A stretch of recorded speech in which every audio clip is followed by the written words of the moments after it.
not. Last night, the big debate, Corbyn and then May, first interviewed by an audience, then grilled by Jeremy Paxman. And in many ways, Mrs May had a pretty tough time of it last night until the last question that Paxman asked her.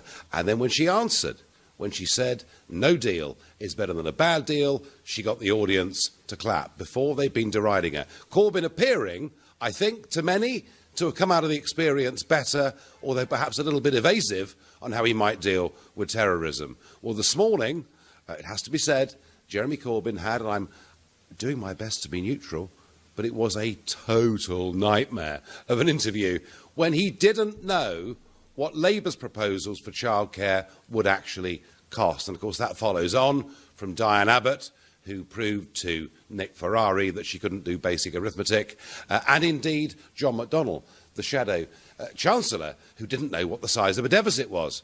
But the other feature of today, perhaps the main political feature of today, is Nicola Sturgeon has launched the SNP manifesto. It's the last of the party manifestos. It includes, I think, two key things that really stand out for me. The first is they want to hold a second independence referendum at the end of the Brexit process, namely giving Scotland the chance to reject whatever deal Theresa May, or Jeremy Corbyn, let's be fair, may get. And the second, which I found fascinating, a call on the next UK government to increase health spending per head of population in England to the current Scottish level, which is 7% higher. And I'll make no comment on that, but to say that all the party manifestos are out. And I'm asking you, with all of them published, will they make any difference to the way in which you vote? Which one, if any of them, inspired you? And I ask that as the leader of a party in 2015 that for the first independently costed, we hold it would set the gold standard for manifestos. And do you know something? At the end of it, I'm not convinced, despite all that effort, all that hard work, all that press coverage, I'm not convinced that more than about 3 people actually read that manifesto in 2015. In fact, I'm beginning to wonder whether manifesto launches aren't all a bit of a charade. Am I becoming too cynical in my old age? Well, if I am, say don't be so. I read them cover to cover. If that's the case, call me on 0345 60 60 973.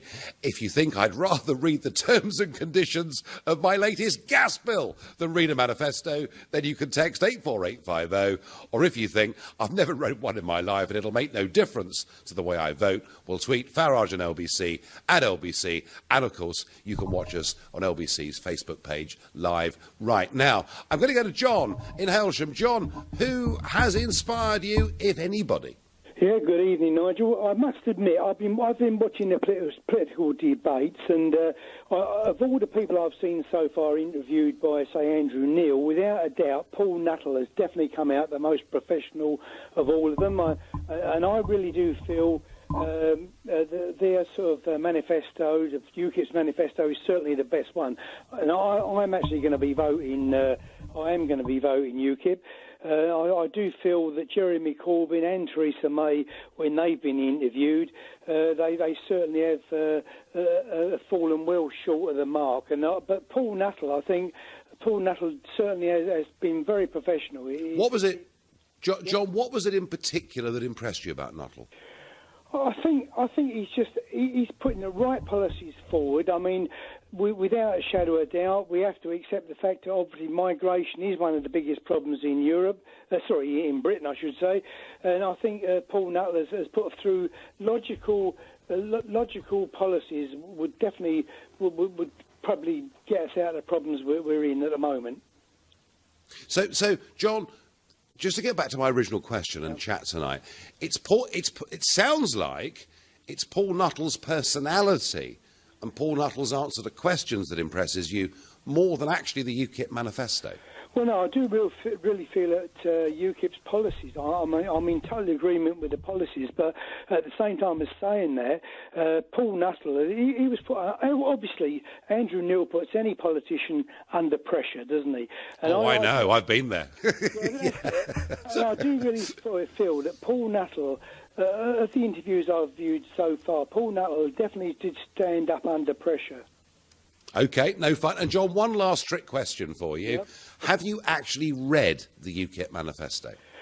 I haven't read it in full, but I've looked through the basics of the discussions that have taken place, and I've looked at the policies that Paul Nuttall has actually described when he has been interviewed. Okay. And personally, I'm voting UKIP anyway. Fine. John, thank you. So John in Helsham is actually inspired by Paul Nuttall and what he's seen of the manifesto, though John did admit he hasn't actually read it. I wonder whether we can find any callers that have read them all. I'll go to Frank in Islington. Frank, has anybody inspired you with their manifesto? Yes, the Labour one. Because they say it's costed. Now, this thing about costed, on today, people have spent ages on the telephone, also on the TV, trying to make someone look silly because they didn't know the cost of something. It doesn't matter to me what the cost is. It's a question of if the manifesto is good, you plan to do a lot of good stuff, the money will always turn up if you do it properly. And the point is, the Bank of England will print money on a computer anytime you want it. There's no problem at all. The idea of, Frank, what does it cost? What does it cost? I'll get sick of it. Frank, there are two issues here. The first is the word costed. Now, Labour and the Lib Dems have put great store on the fact that they've got costed manifestos, which means their manifesto proposals have gone to a third party who've said, do you know what, these sums work, they add up. And that is what I was talking about, Frank, earlier, that actually the manifesto that I helped to launch in 2015 was said at the time to have set the gold standard for manifestos. These are standards that would be expected in future. Interestingly, Theresa May and the Conservatives have deliberately had an uncosted manifesto. So when last night Jeremy Paxman asks her what the cost of this will be, what the cap will be, etc., she doesn't feel she has to answer. In terms of cost, well, that's, of course, a different thing. But what's the one thing about the Labour manifesto that really stands out to you as being the winner? It's the one which says that they will look after the elderly into the future. And also, they'll look after the students into the future as well. Both ends of the spectrum get a good run for their money. So the people in the middle have to pay for it all, Frank, do they? Probably they do, because they're the ones doing the work. Yeah, OK, no, fine. That. No, fine. And Frank, tell me, have you actually had a copy of the Labour manifesto? Have you read it? No, I've only taken in notice of all the headlines. Yep, no, fine. Frank, thank you. Thank you. Frank is inspired by the Labour manifesto. They're going to look after the young and the old. Barry in Canning Town, who's inspired you? Anybody? Do you know what, Nigel? I was looking this weekend thinking I'm going to have a look at the manifestos and read through them and see which one talks to me. But actually, the party's behaviours with their manifesto has really put me off looking at them. You've got one party that can't tell you the costed details of it, can't remember, not even details, but significant, high-profile numbers that they need to get right. And you've got other parties which are already backpedaling on what they've said in the manifestos. So it just shows me that I don't actually trust anything that's written in the manifestos. Well, because they've do you know, Barry, hold them in high regard.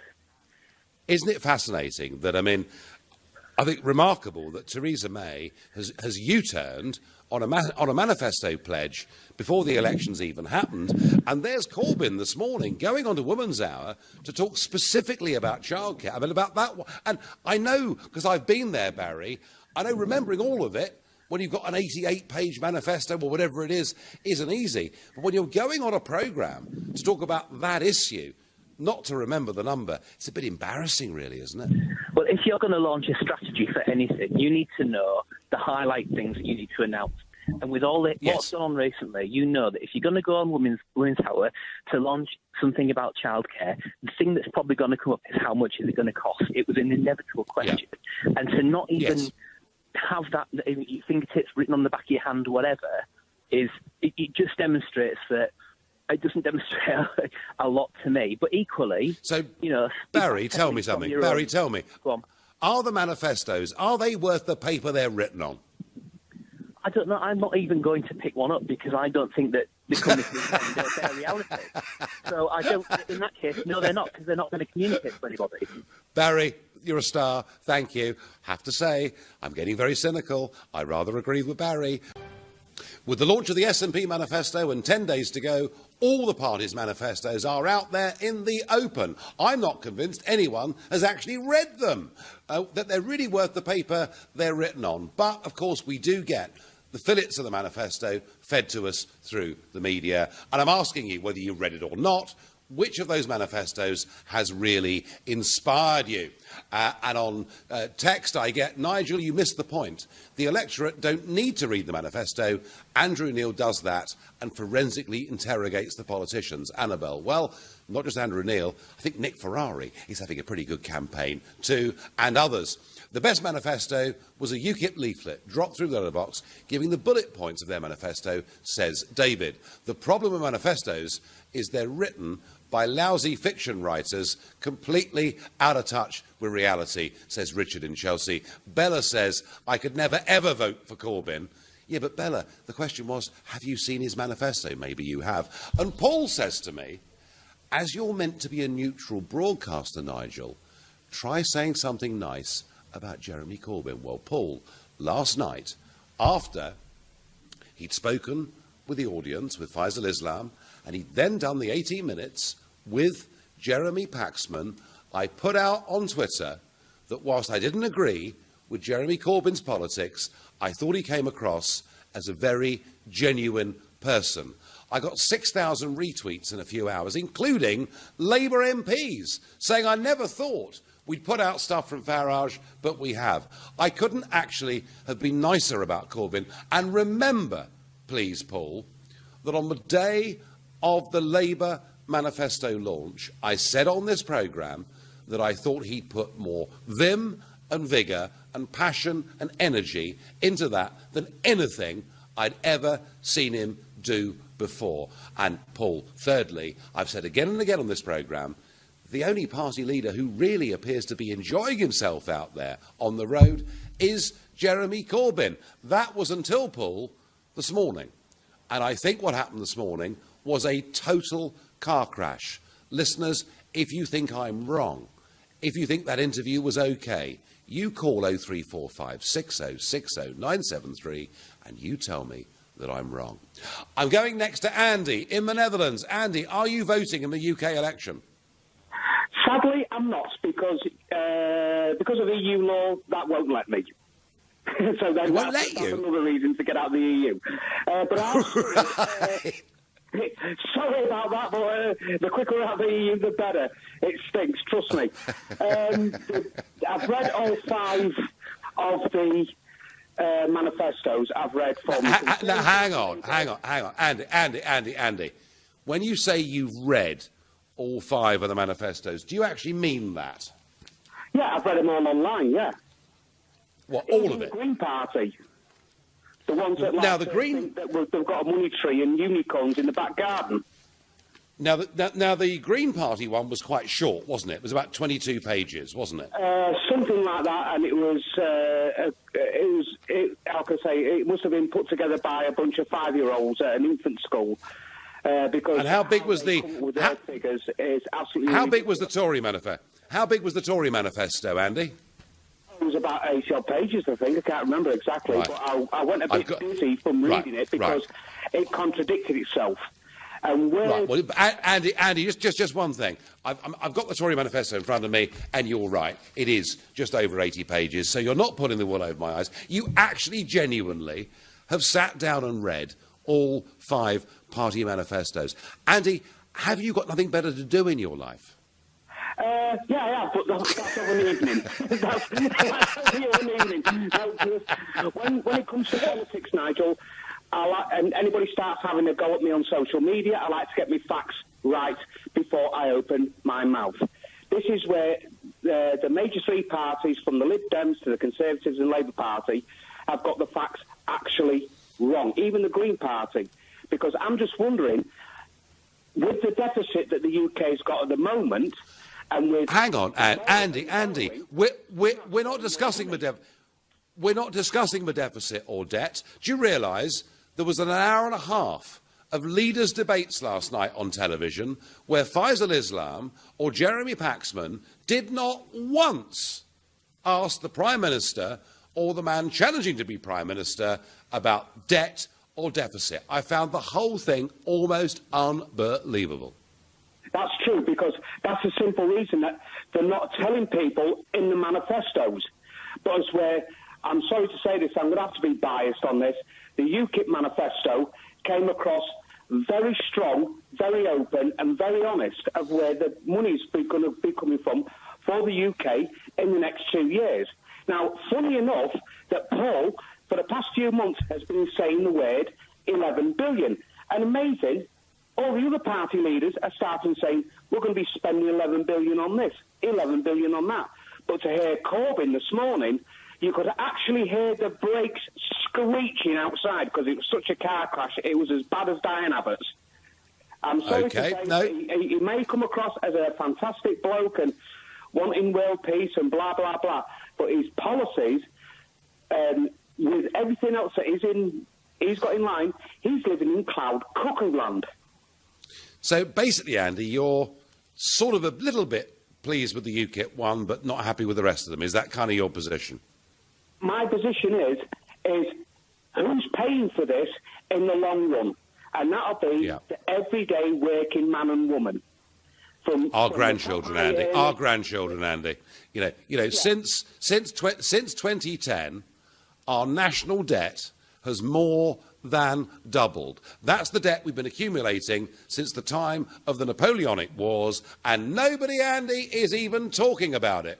But you've had a good look at it, and I absolutely congratulate you for having read 5 party manifestos. Andy, you may be the only person tonight that has done so, and I thank you. John, in Henley-on-Thames, who's inspired you, John? Or is it all really a rather cynical exercise?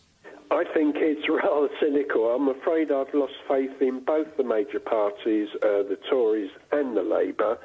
The Tories will not give figures on a cap regarding the dementia tax. They will give no information on how they will decide on what pensioners will lose the winter fuel allowance. And to say that they're going to consult various organisations on this is just rubbish, because they already know. And Labour, I mean, they just cannot get any figures right on any of their policies. Well, John, arguably, John, Labour have got their figures right in the manifesto. It's just that their leader and senior operatives can't remember them when they appear on radio or television. And we want them to run our country when they can't remember things like that? Well, you could argue that at least, John, you could argue at least they've tried to cost it. The Tories haven't even bothered. No, I agree with that. But the thought of Diane Abbott as our Home Secretary is absolutely frightening. Absolutely frightening. I mean, how do they expect us to vote for them when Labour gets so many things wrong on figures and the Tories will not give our pensioners, which is a great proportion of the voters, any information? It's about, I think, John, it's nearly 12 million people now, isn't it, who are That's right, yes, and increasing, and they've known this for decades. They've known it would be increasing for decades, and nothing's been done. So, John, you're pretty uninspired by the whole election, aren't you? I am, yes. I mean, I have a postal vote. I've already voted, but I didn't vote for Tory or the Labour. Right, okay. I mean, both of them will continue borrowing and borrowing and borrowing. Yeah. Debt.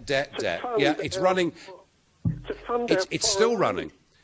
It's still running at £52 billion a year. That is the amount by which we're living beyond our means. John, I thank you. Yvette in Cheltenham, who has inspired you, Yvette, with their manifesto?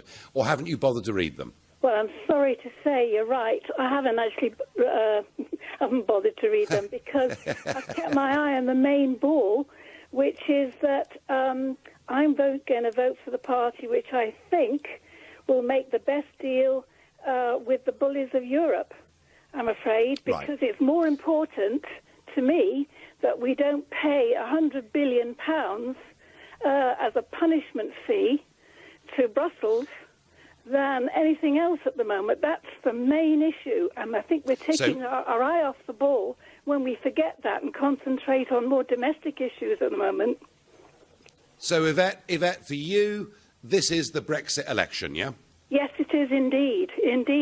And why is Theresa May calling it a divorce, or why is it being allowed to be called a divorce when actually it's just a resignation? A resignation doesn't need a settlement.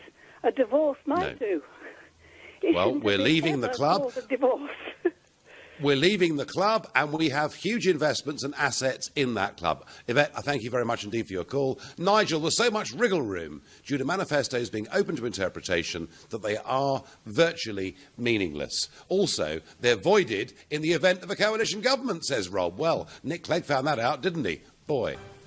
Well, I'm speaking tonight from Estoril, which is just to the west of Lisbon. I've been at a big conference today where they're discussing mass migration and the future of the European Union.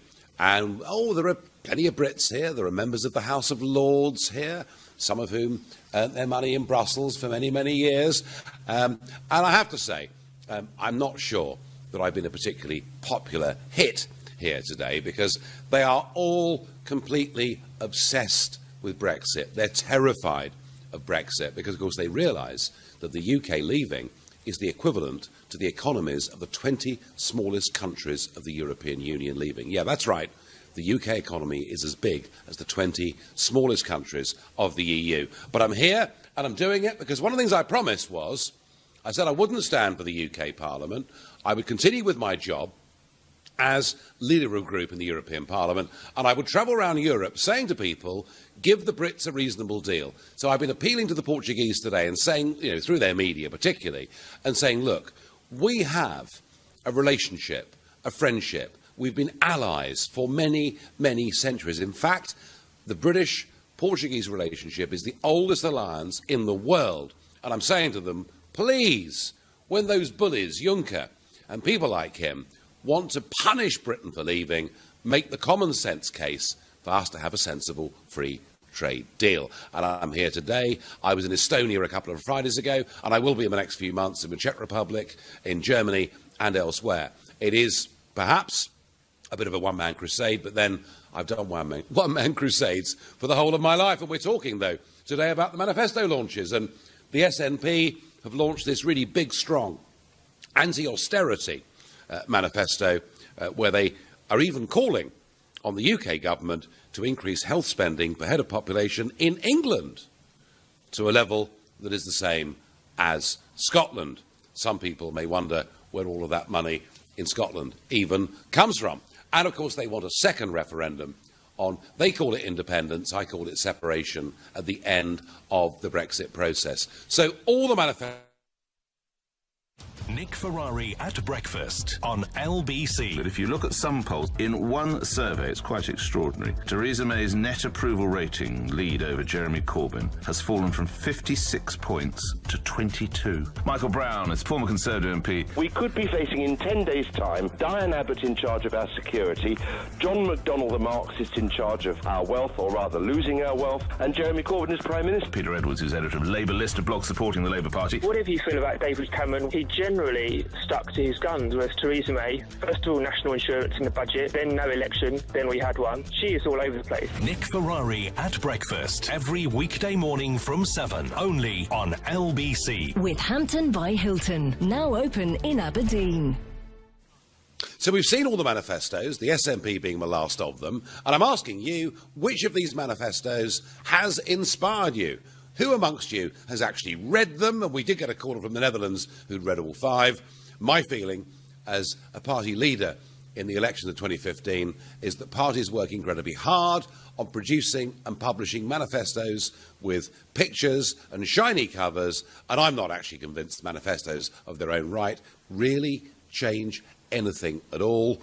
And I notice from some of your texts and tweets that actually none of you think they're going to be on it anyway. But perhaps I'm becoming too cynical. Rob in Leamington, tell me I've got this wrong and you've been inspired by the manifesto of one of the parties.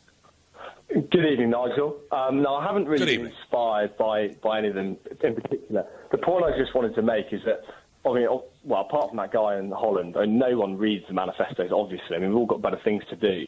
But but some people do, like journalists do, and, opposition party members do. And the key is then when a party, for example, the Conservatives, 2015, come to power, they can then be held to account on their manifesto.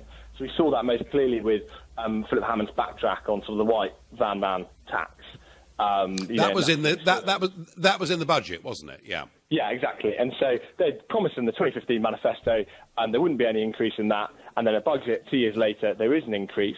But because of the manifesto, they promised to do that. They can be held to account. So people do know that when they vote on these things, whilst, of course, some manifesto pledges get broken along the way. I mean, famously, the Lib Dems with tuition fees. I mean, I'm a student, so I know all about that.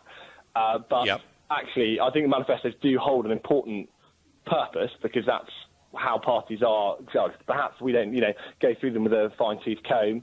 One or two sort of political commentators do, and that's about it. But at least we know that in theory that's what they stand for. And if we didn't have them, then they'd be going and making up policies left, right, and centre. And no one could argue against it because we just voted for them because we like them and we don't know what they want to do. So, Rob, is that why Theresa May has decided not to have a costed manifesto, unlike the others, and has decided to make as few pledges as she possibly can so that she can't ever be held to account? Almost certainly. I don't trust her one bit and I'm not going to be voting for her. But, yeah, I think you're right. That's exactly what she's done. It's incredibly cynical and I hope people see through that. But that is what they're supposed to be doing. Fair play to Corbyn trying to cost his manifesto. I don't think it really is. And I hope he's not Prime Minister either. So we don't have much of a choice, sadly. But at least he's tried to cost it so we can look in, let's say he became Prime Minister 3-4 years. Right, he said that there would be this much more for social care, this much more for schools. This hasn't happened. No, I mean, fair play or not fair play. And I think it's important that we still encourage them. And Theresa May deserves a lot of, warrants a lot of criticism for not having a more detailed, costed manifesto, even for all its 80 pages or whatever. There are nuts and bolts that can really be examined properly. And that's a shame. No, Rob, I completely understand your point. Corbyn has costed his manifesto. All he now needs to do is to remember it. And Theresa May, when she was asked by Jeremy Corbyn last night, what would the cap be, didn't need to give an answer because they'd put nothing in the manifesto. Robin Leamington, I thank you. I've got a tweet here saying, don't you think the whole thing's a farce to prevent Brexit? None of the parties is offering a definitive choice. Well, actually, Bus Life, who sent me that tweet, both the party leaders last night said Brexit will happen. I guess the only question is, what kind of Brexit will it be? Joe says to me on Twitter, I did read the Tory and Labour manifestos. Labour was by far the best and fully costed, unlike the Tories. On Facebook, Terry says, a vote for Labour is a vote for mass immigration. Unlike Theresa May, Terry? And Jill says, as for Paxman's interview with May, it was like a pair of WI volunteers discussing a jam recipe. Well, I enjoyed that. Tweets. OK, no, let's go back to the callers. Not all of them can be read out, I'm afraid to say. Paul in Walthamstow, come on, who's inspired you, Paul, or is it all a complete charade? You are, Nigel. Good evening. How you doing, pal? I'm keeping all right, matey. I'm keeping all right. I've had a look over the manifestos, and I did the poll, and I'm only 60% on UKIP. But I tend to look at the manifestos and then look at the narrative that they try to take with their message. And I don't see, I think, what a week 5 we have. We don't have a single leader who's willing to tackle the two things that mean anything for this country right now, which is immigration and Islam. They're the only two things. Like, everything else don't mean nothing unless we tackle those two things. Well, and that's basically it. I live in an area where my daughter goes to school, and she's like one of 6 white Britons in a school of like 400 kids, and 2 of them are Irish, mate. You want to come to these areas and see what immigration is doing to this country, and listen to the working class people and what we're saying about Islam also, because they're the only two things that mean anything, Nigel.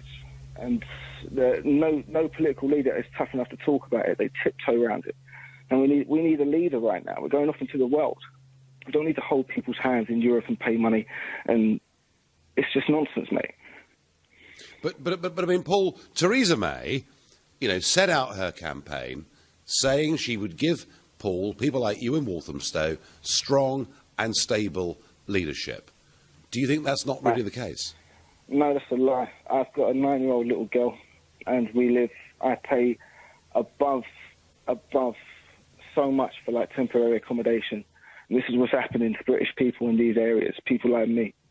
We're forgotten. And I work a full-time job and I look after my kids. And we are being forgotten in this world because it's all to do with votes. Mass immigration is votes. That's it. Because they'll want more of the same. Paul, let me ask you something. Let me ask you something. What would you like our immigration policy to be? No more. That's it. No more. I mean, literally, enough's enough, yeah? That is it. Enough's enough. You come to these areas, you see the population of the schools and the people. We nearly got the same population as France. And France is nearly twice the size of us. I mean, people saying, why is the NHS costing so much money? Why is there no place in schools? Why are there no homes? Nobody's scratching their head and going, there's too many people. If I had a 20-bedroom house, Nigel, and I had 60 people living there, I'm not scratching my head going, oh, you know what, I need to buy next door.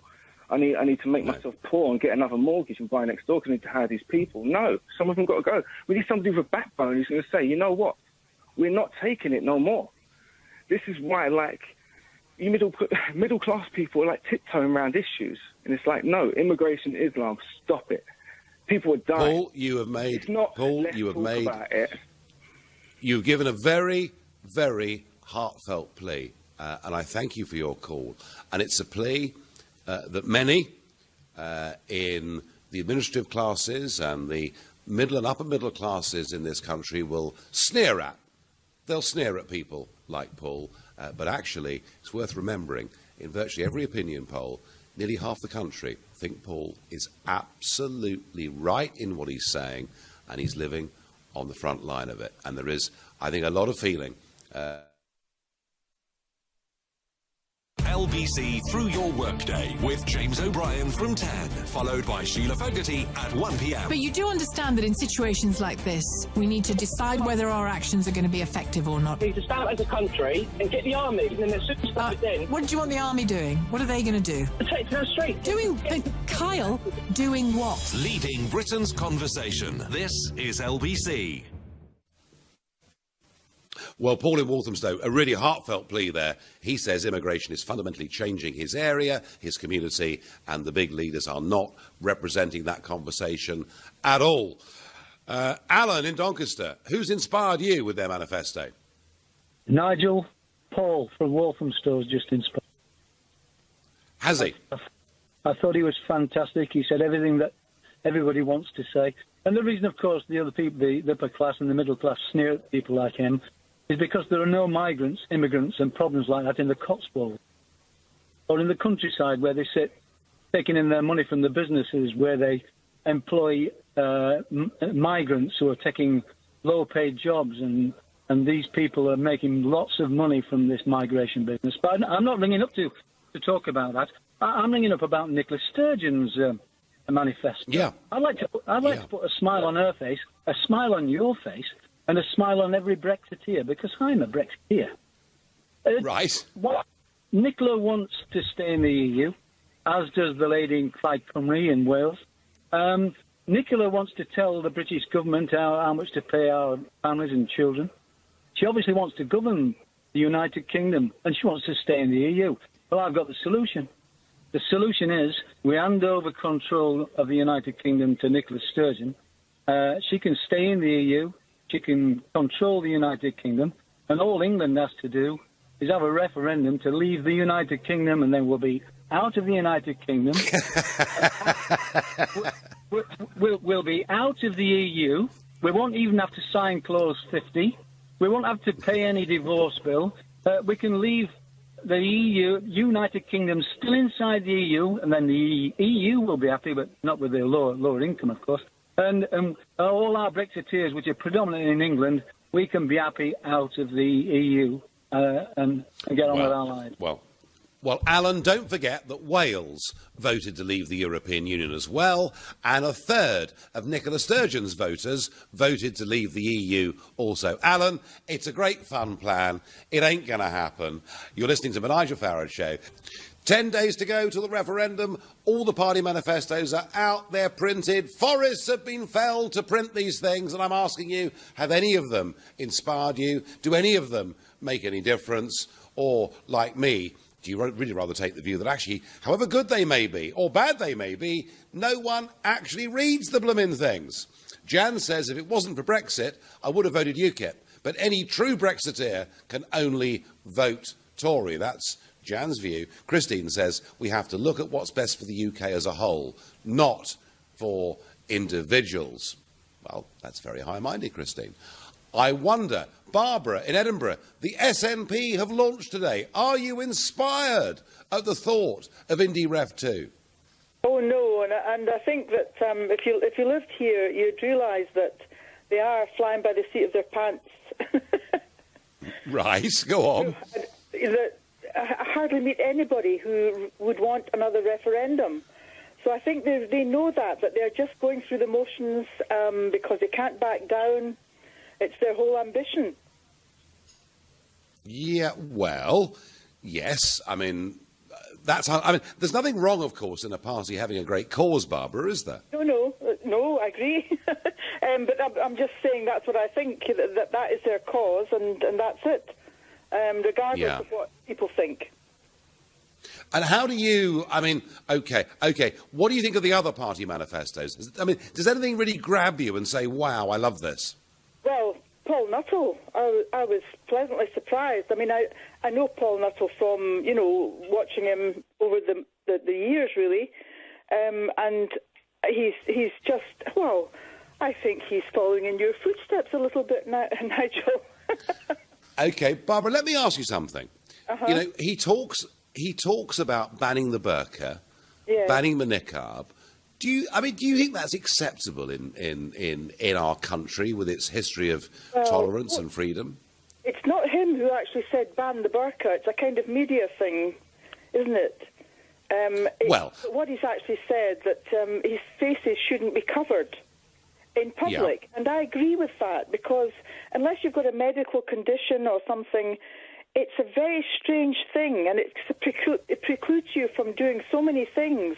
And the integration thing, of course, is very important. No, I have to try and play neutral, but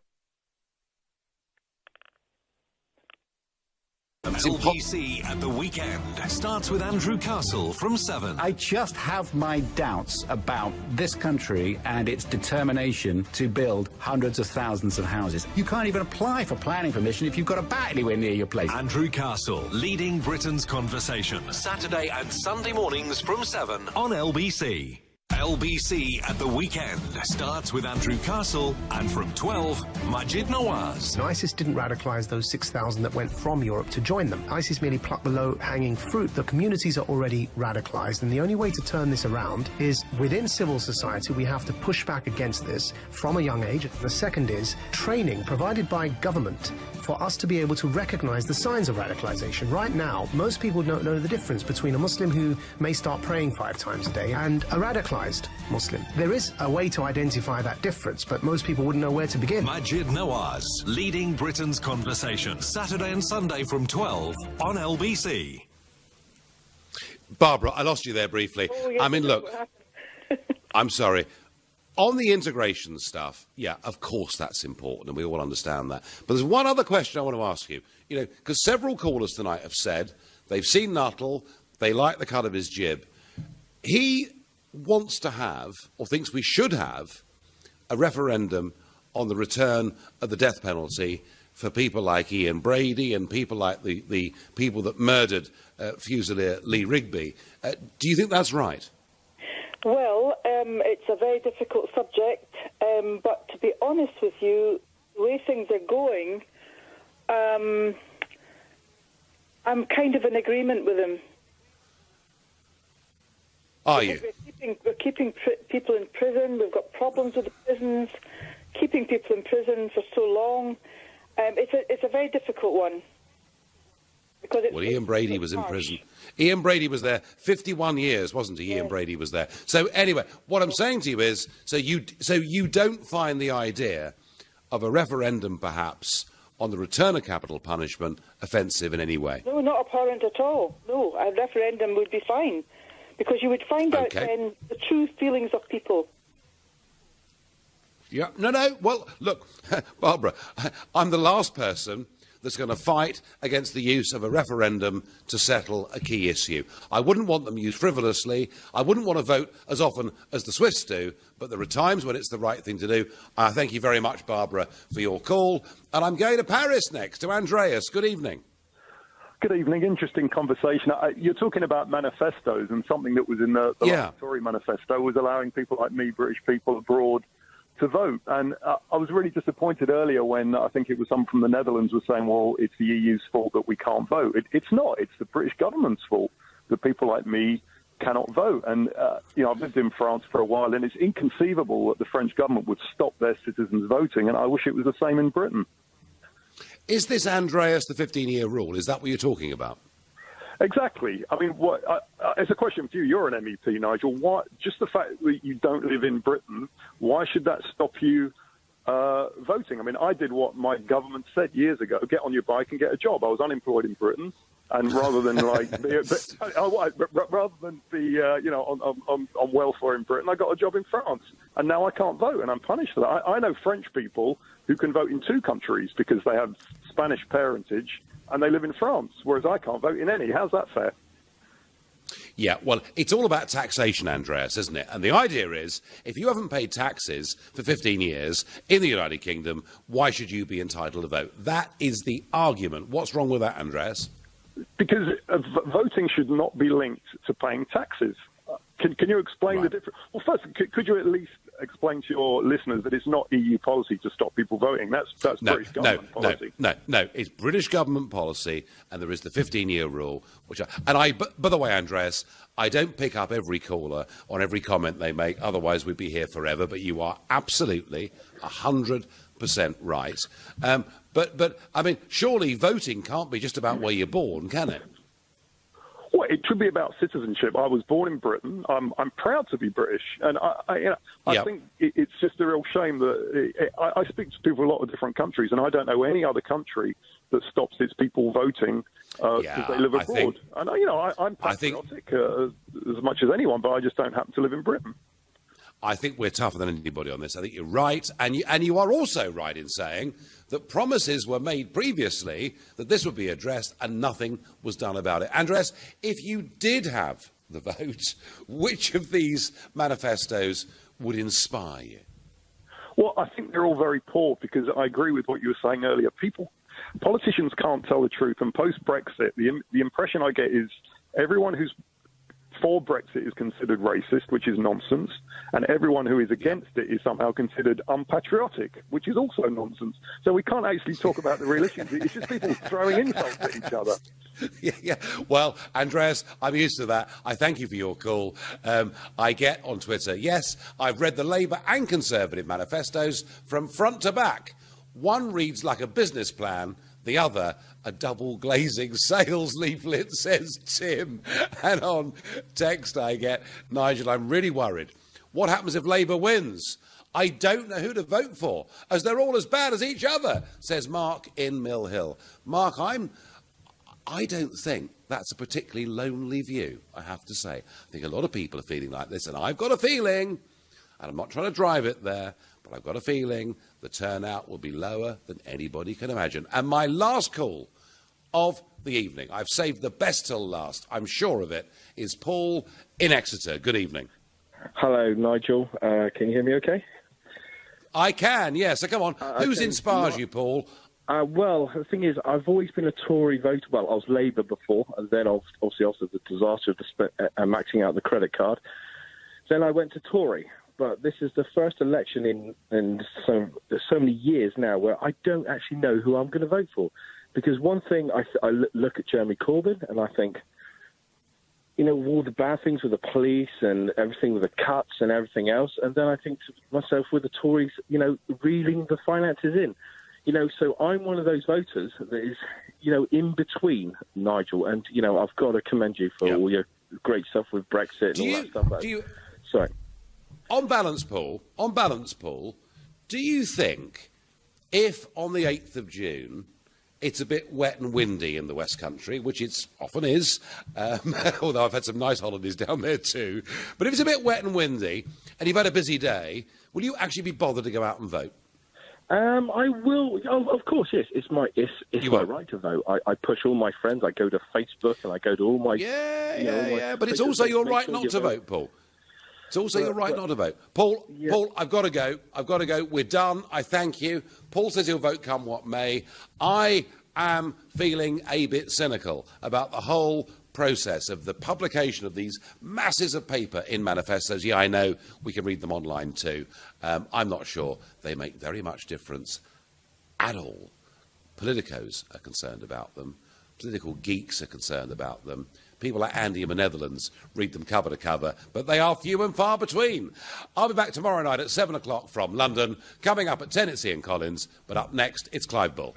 Nigel, thank you. And coming up, well, the headlines today have been focused on Jeremy Corbyn.